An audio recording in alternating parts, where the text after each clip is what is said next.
அண்ணாமலை அவர்களும் திரு சிவகங்கை வேட்பாளரை பற்றி பேச வேண்டும். ஒரு வாரமாக எல்லா பத்திரிகைகளும் 500 கோடி மோசடி என்று ஒரு செய்தி வந்து கொண்டிருக்கிறது. எதற்காக அமித்ஷா சிவகங்கை நாடாளுமன்ற தொகுதிக்கு பரப்புரைக்கு வருகிறேன், ரோட் ஷோ சாலை மார்க்கமாக மக்களை சந்திக்கிறேன் என்று அறிவித்தார்? எதற்காக ரத்து செய்தார் என்பதையும் அவர்கள் வெளியே சொல்ல வேண்டும். பெரும்பாலான இவருடைய வேட்பாளர்கள் இந்த பின்புலம் உள்ளவர்களாக இருக்கிறார்கள், மக்களுக்கு எதிரானவர்கள் இருக்கிறார்கள். பாஜகவுடைய சித்தாந்தம், கொள்கை, கோட்பாடு என்னவோ, RSS உடைய கொள்கை என்னவோ அப்படித்தான் அந்த வேட்பாளர்களும் இருக்கிறார்கள். தமிழகத்தில் புறந்தள்ளப்பட்ட கட்சியாக பாஜக இருக்கிறது. பாஜகவிற்கு வெறுப்பு அரசியலை தவிர எதுவுமே தெரியாது. இந்த தேசத்தை அதானி என்ற தனி நபரிடம் அடகு வைத்திருக்கிறார். அந்த தேர்தலில ஒட்டுமொத்தமாக பதில் சொல்லவிருக்கிறார் மோடி அவர்கள். மிகப்பெரிய படிப்பினை இந்திய மக்கள் கொடுக்க இருக்கிறார்கள். அதில் தமிழ்நாடு மாணவர்கள் இந்திய கூட்டணியின் வேட்பாளரை யாரையும் அப்படி சங்கடப்படுத்த மாட்டார்கள். ஏதாவது ஓரிரு இடங்களில் தவறுகள் நடந்திருந்தாலும் திருத்திக் கொள்வதற்கு நாங்கள் தயாராக இருக்கிறோம். நாங்கள் வெறுப்பு அரசியலை விதைப்பதில்லை, அன்பை மட்டும் தான் விதைக்கிறோம். நன்றி. தேங்க்யூ.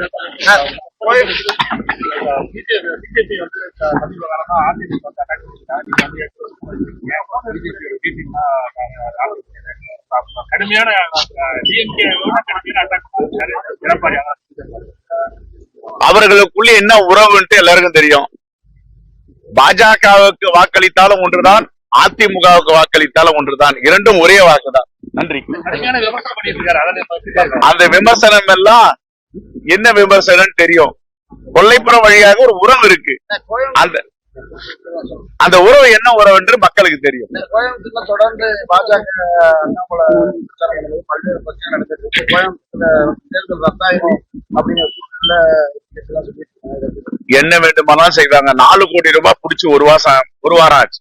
அமலாக்கத்துறை நான் தூங்கிட்டு இருக்கா, சிபிஐ தூங்கிட்டு இருக்கா, ஐடி தூங்கிட்டு இருக்கா? இன்னும் உத்தரவு வரலையா மோடிஜி கிட்ட இருந்து? 4 கோடி பிடிச்சிருக்காங்களே, அது மக்கள் எல்லாம் கேட்கிறாங்க.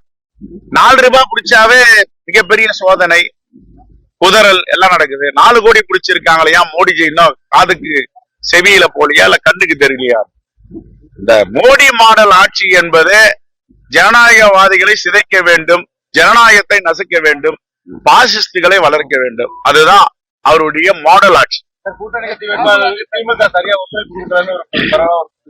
அருமையாக ஒத்துழைப்பு கொடுக்கிறார்கள், 100% ஒத்துழைப்பு கொடுக்கிறார்கள். திராவிட முன்னேற்ற கழக வேட்பாளர்கள் போட்டியிடுகின்ற இடத்தை விட மாண்புமிகு முதலமைச்சர் சிறப்பு கவனத்தை தோழமை கட்சிகளுடைய வேட்பாளர்களுக்கு கொடுக்கிறார். நானே சாட்சி.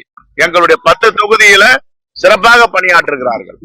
அவர் தினமும் காலையில எழுந்தவுடன் காலையில எல்லாத்தையும் விசாரிச்சுட்டு எங்கேயாவது பிரச்சனைனா அதை என்கிட்டயே தொலைபேசியில சொல்றாரு, பகிர்ந்துக்கிறாரு. அந்த அளவுக்கு இன்ச் பை இன்ச்சா மாற்று கட்சி வேட்பாளர்களை வெற்றி பெற வைக்க வேண்டும் என்றது உறுதியா இருக்கார் மாண்புமிகு முதலமைச்சர் அண்ணன் தளபதி.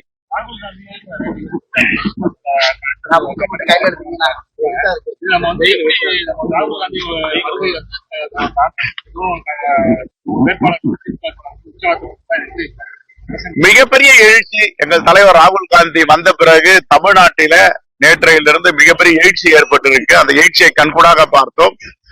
திருநெல்வேலியிலும் கோயம்புத்தூரும் லட்சக்கணக்கான மக்கள் அவர் கோயம்புத்தூர் விமான நிலையத்திலிருந்து வருகின்ற வழியெல்லாம் ஏராளமான கூட்டம், பொதுமக்கள் எல்லாம் அவரை வரவேற்றார்கள்.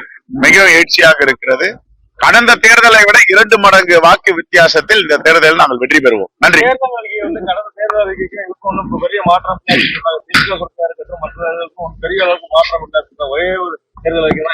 மாண்புமிகு முதலமைச்சர் நேற்றுக்கு கோயம்புத்தூர்ல எங்களுடைய தலைவர் ராகுல் காந்தி வச்சுட்டு பேசும்போது சொன்னாரு, காங்கிரஸ் உடைய தேர்தல் அறிக்கை தான் இந்த தேர்தலின் நாயகன், ஹீரோ ஆஃப் த மேனிபெஸ்டோன்னு சொல்லியிருக்காரு. தேங்க்யூ.